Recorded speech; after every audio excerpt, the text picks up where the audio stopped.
कितना हड़बड़ा के उठी थी, ये सोचते हुए कि देर हो गई है और सब न जाने क्या सोचेंगे। एक रात ही तो नए घर में काटी है और इतना बदलाव, जैसे आकाश में उड़ती चिड़िया को किसी ने सोने की मोतियों का लालच देकर पिंजरे में बंद कर दिया हो। शुरू के कुछ दिन यूं ही गुजर गए। हम घूमने बाहर चले गए। जब वापस आए तो सासू माँ की आंखों में खुशी तो थी, लेकिन बस अपने बेटे के लिए ही दिखी मुझे। सोचा शायद नया रिश्ता है, एक दूसरे को समझते देर लगेगी, लेकिन समय ने जल्दी ही एहसास करा दिया कि मैं यहाँ बहू हूँ, जैसे चाहूँ वैसे नहीं रह सकती। कुछ कायदा मर्यादा है जिनका पालन मुझे करना होगा। धीरे धीरे बात करना, धीरे हंसना, सबके खाने के बाद खाना, ये सब आदतें जैसे अपने आप ही आ गई। घर में माँ से भी कभी कभी ही बात होती थी। धीरे धीरे पीहर की याद सताने लगी। ससुराल में पूछा तो कहा गया, अभी नहीं, कुछ दिन बाद। जिस पति ने कुछ दिन पहले ही मेरे माता पिता से ये कहा था कि पास ही तो है, कभी भी आ जाएगी, उनके भी सुर बदले हुए थे। अब धीरे धीरे समझ आ रहा था कि शादी कोई खेल नहीं, इसमें सिर्फ घर नहीं बदलता, बल्कि आपका पूरा जीवन ही बदल जाता है।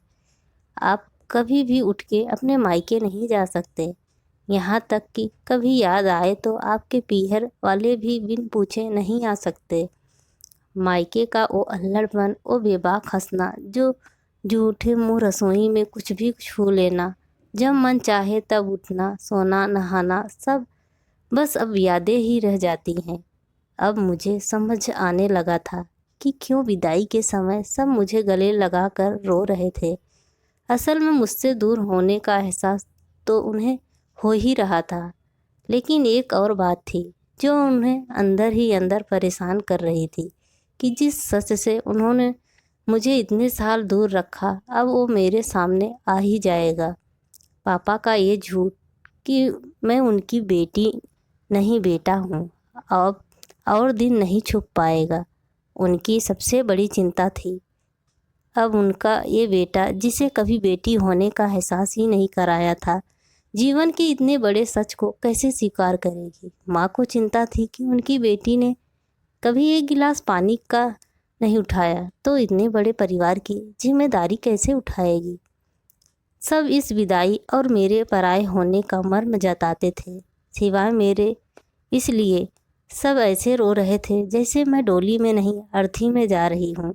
आज मुझे समझ आया कि उनका रोना गलत नहीं था, हमारे समाज का नियम ही है। एक बार बेटी डोली में विदा हुई तो फिर वो बस मेहमान ही होती है।